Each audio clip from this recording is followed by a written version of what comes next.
ये भी नहीं लग रहा। अरे वो इसका कहते नहीं दूसरा है जय हिंद दोस्तों ना। So guys, नमस्कार साथियों, आज आज एक क्लास में आप लोगों को मैं इंडियाज एक्सटर्नल पावर अर्थात भारत की विदेशी संबंध इनको हम पढ़ते हैं या भारत की विदेश नीति पढ़ते हैं। और ये एनसीईआरटी बेस्ड रहने वाला है। वर्ल्ड पॉलिटिकल का एक पार्ट है और इंडियन पॉलिटिकल का भी पार्ट हम कह सकते हैं इसको। और आराम से आप इसको समझने की कोशिश करेंगे। जो बच्चे अभी एग्जाम की तैयारी कर रहे हैं, लाइक 12th क्लास की तैयारी कर रहे हैं, उसमें एक टॉपिक आता है भारत की विदेश नीति। या कोई बच्चा फर्स्ट ईयर में है या सेकेंड ईयर में है, उसमें भी आपका एक टॉपिक आता है भारत की विदेश नीति। तो उससे जो क्वेश्चन आपका है ये इसलिए इंपॉर्टेंट रहेगा कि इससे आपका 12th क्लास में 6 मार्क्स से क्वेश्चन आपका बनता है। तो आराम से आप इसको याद कर लेंगे। और ये चैप्टर ही आपका 6 नंबर का है, तो ये क्वेश्चन आपका अगर आएगा तो 100% ये क्वेश्चन आएगा, तो आप आराम से इसको कर लेंगे। ठीक, टॉपिक आपका है भारत की विदेश नीति। इंडियाज एक्सटर्नल रिलेशन कहते हैं इसको हम, या भारत की विदेशी संबंध कह लो। तो किस प्रकार की भारत की विदेश नीति रही है और भारत हमेशा से ही किस प्रकार से अपनी नीतियों को, पॉलिसियों को काफी आगे तक लाया है, उसको हम पढ़ते हैं। ठीक, और समझते हैं कि वाकई क्या भारत के एक्सटर्नल रिलेशन ऐसा ही रहा है। ठीक, इस चैप्टर में कई सारे क्वेश्चंस बनते हैं, लाइक इंडिया एंड चाइना का रिलेशन, इंडो चाइना रिलेशन आता है। इंडिया एंड पाकिस्तान का जो वॉर हुआ था, 1971 का वॉर हुआ था जिसमें बांग्लादेश का उदय हुआ था, वो भी आता है। और इंडिया चाइना का जो वॉर होता है 1962 का, वो भी आता है। तो बेसिकली हमें पढ़ना इसमें है भारत की विदेश नीति। एक ही टॉपिक लेके चलूंगा, लंबी वीडियो रहेगी नहीं, तो आपको समझने में दिक्कत नहीं आएगी।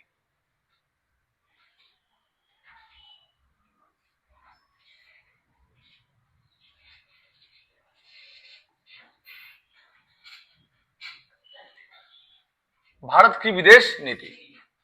ठीक, भारत की विदेश नीति की अगर बात करें तो भारत आजादी जैसे भारत हुआ था, भारत आजाद के बाद हम देखते हैं कि भारत ने अपने फॉरेन पॉलिसी को काफी स्ट्रॉन्ग करना शुरू किया था। तो इंटरनेशनल लेवल पर जितने भी मीटिंग आप देखते हो, लाइक G20 की मीटिंग देखते हो आप, G7 समिट देखते हो आप, या G8 या COP14 जैसे नॉन अलाइनमेंट मूवमेंट, जैसे बहुत सारे ऐसे समिट चलते रहते हैं। तो भारत इसमें पार्टिसिपेट स्टार्टिंग से लेता रहा है। आप किसी गरीब गांव से आए हो है, मैं यहाँ पढ़ा रहा हूँ, समझा रहा हूँ, और आप गरीबी वाली बात कर रहे हो। जैसे तुम्हारी पता नहीं कौन सी बजट पास हो रहा है बैठ बैठ करके, कोई कहेगा तमीज नहीं है। भारत की विदेश नीति का सबसे फर्स्ट जो पॉलिसी था वो था पंचशील एग्रीमेंट, पंचशील योजना। ठीक है, दूसरी पॉलिसी रही इसकी नॉन अलाइनमेंट मूवमेंट, गुट निरपेक्ष आंदोलन।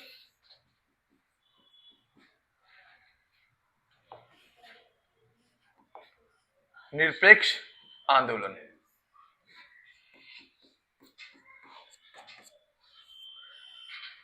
तीसरा पॉइंट रहा आपका मानव अधिकारों की रक्षा।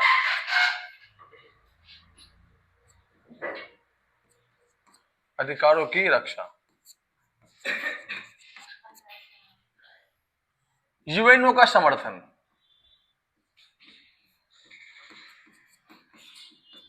अंतरराष्ट्रीय संस्था में योगदान देना, सिंपल सा।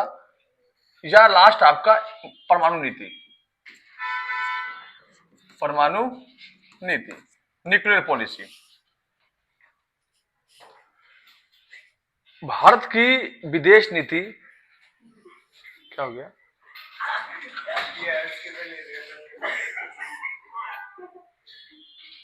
शांत हो जाओ। पंचशील योजना की बात करें, भारत की विदेश नीति पंचशील योजना पर आधारित है। 1954 में भारत और चीन के बीच क्या हुआ था, एग्रीमेंट हुआ था। कब हुआ था, 1954 में।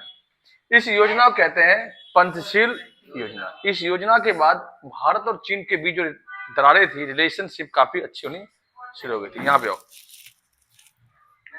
इधर आओ।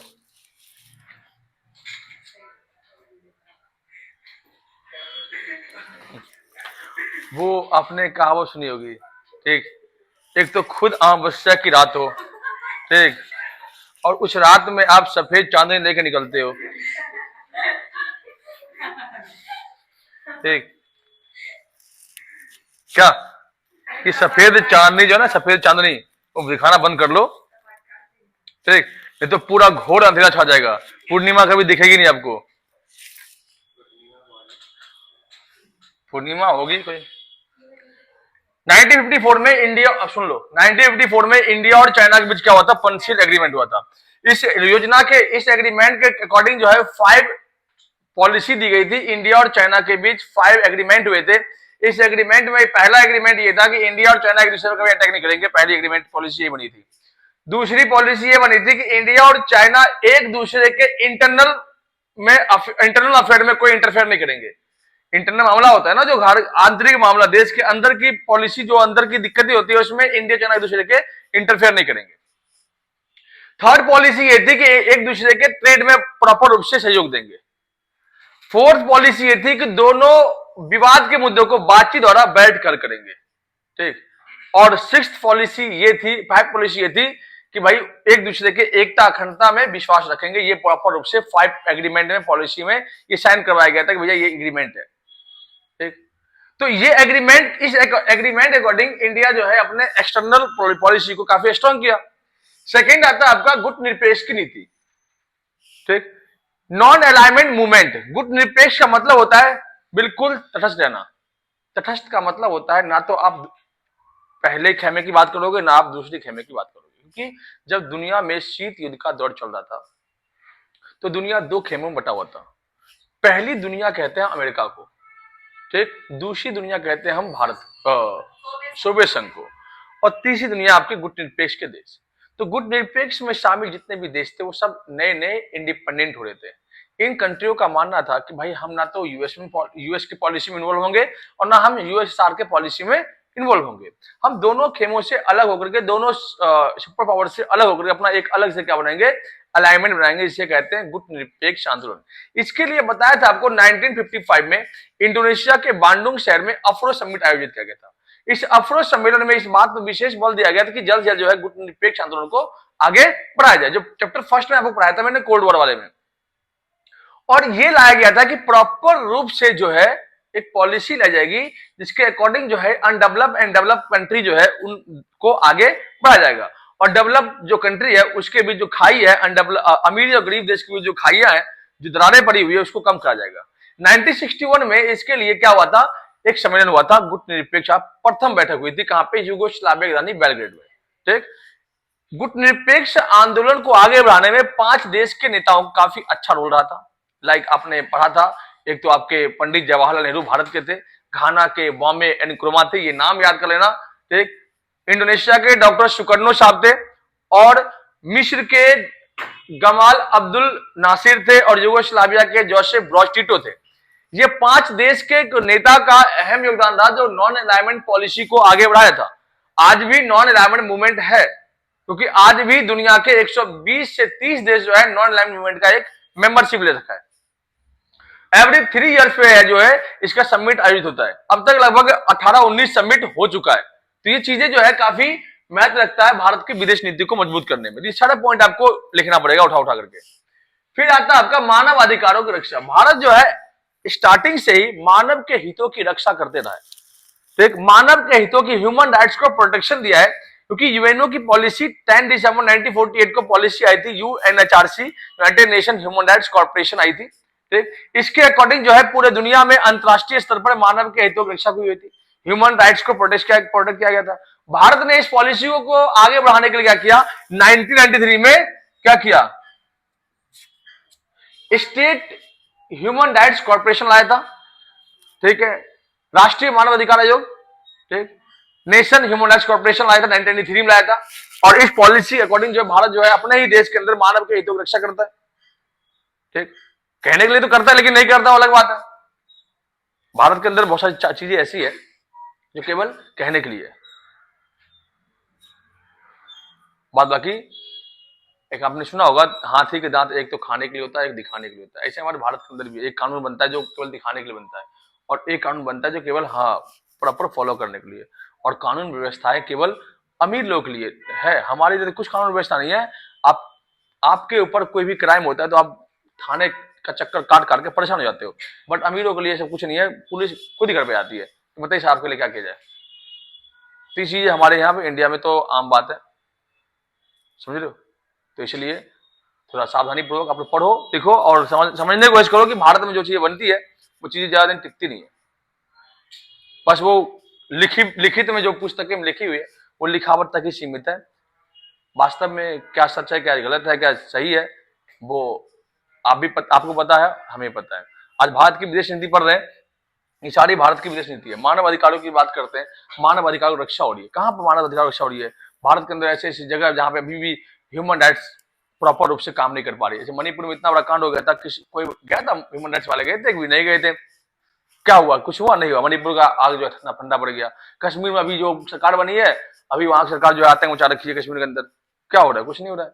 तो बात तो ऐसी है कि जो चैप्टर आपका है वो टॉपिक में आपको दिखा जा रहा है कि हाँ भाई ये चीज भारत के अंदर है, बट भारत जो है इस पे प्रॉपर रूप से काम तो नहीं कर रहा है। हमारे इंडिया में तो भैया इलेक्शन ही इतने होते हैं, जैसे कि बताया आपको कि भारत में इलेक्शन ही इतना होता है, जैसे कि हर महीने जैसे होता है ना हर साल शादी का सिस्टम, ऐसे भारत में इलेक्शन का सिस्टम चलता है। जिस दिन भारत को तरक्की करना होगा उस दिन राजनेताओं को एक होना पड़ेगा, 10 तरह की पार्टियों में बंटना नहीं होगा, और एक होकर के देश के विकास के लिए जब काम करेगा ना तभी हमारा देश सुधरेगा। वरना 5 साल में लोकसभा इलेक्शन होता ही होता है और हर साल में स्टेट इलेक्शन होता है। जब तक ये होता रहेगा तब तक हमारा सिस्टम चेंज नहीं होगा।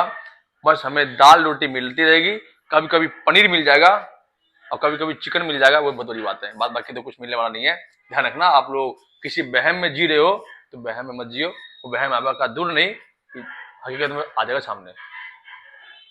ठीक है, सबके लिए ये बात मैं कह रहा हूं कि लाइफ में मोटो लेना एक अलग चीज है। अपने जीवन में अगर आगे बढ़ना चाहते हो तो एक एजुकेशन को अपना मार्गदर्शन डालो और पढ़ाई करते हो इसको देख करके, बाद बाकी और कुछ नहीं होगा। ठीक, नहीं तो नल्ले घुमाओगे नल्ले जाओगे। एक अवध ओझा जी, ठीक है, अभी पार्टी फंड में जुट चुके हैं, बकेती करते करते उनको फुर्सत नहीं मिला, तब कहाँ आगे नेताओं की भीड़ में आ गए। मतलब एक टीचर को होना चाहिए कि भाई आप जहां है वहीं रहे, आप पॉलिटिशियन मत आए, नहीं तो आपका करियर खत्म होने में टाइम मिलेगा। तो हमारे देश में भैया 2 चीजों की कमी नहीं है, एक बेवकूफों की और एक नेताओं की। ठीक, 2 ही लोग हैं दुनिया में हमारे, तो हम तो कीड़े मकोड़े माते गिनती में। बेवकूफ लोग ही नेता बनते हैं और बेवकूफ लोग ही नेता बनाते भी हैं। ठीक, शिक्षित लोग जो है, शिक्षित व्यक्ति को नेता बनाएगा। आज हल्ला है भैया, बीजेपी जिंदाबाद, कांग्रेस जिंदाबाद, आम आदमी पार्टी जिंदाबाद। ये 5-6 दिन पहले चल रहा था इलेक्शन, अब तो ठंडा पड़ गया। रिजल्ट आ जाएगा तो ठंडा पड़ जाएगा। कोई फिर कहाँ गया भैया फंड आएगा, कहाँ आयुष्मान योजना आएगा, कहाँ 25 लाख रुपए मिलेगा, कहाँ पे ये मिलेगा, कहाँ पे कुछ नहीं मिलेगा किसी को। ठीक है, कुछ नहीं, बाबा जी घंटा बजाते रहना आप लोग ऐसे करके। ठीक, यूएनओ के समर्थन की बात करते हैं। भारत जो है स्टार्टिंग से यूएनओ के समर्थन पर आए, क्योंकि जब से यूएनओ की स्थापना हुई थी 6 दिन के जस्ट बाद जो है भारत जो है यूएनओ का मेंबरशिप ले लिया था। भले ही वीटो पावर नहीं मिला, स्थायी सदस्यता नहीं मिली, वो अलग बात है, हम यूएनओ पावर तो है, हम तो यूएनओ के अंदर तो काम करते हैं। ठीक, नहीं मिली है। वास्तव में बात ही ऐसी होती है ना कि भाई मान लो यूएनओ की पॉलिसी ऐसी है कि भाई अगर किसी ने भी वीटो लगा दिया, 5 देशों का वीटो पावर है, अगर 5 में से किसी ने वीटो पकड़ दिया तो कैंसिल हो जाएगा वो सारा सिस्टम।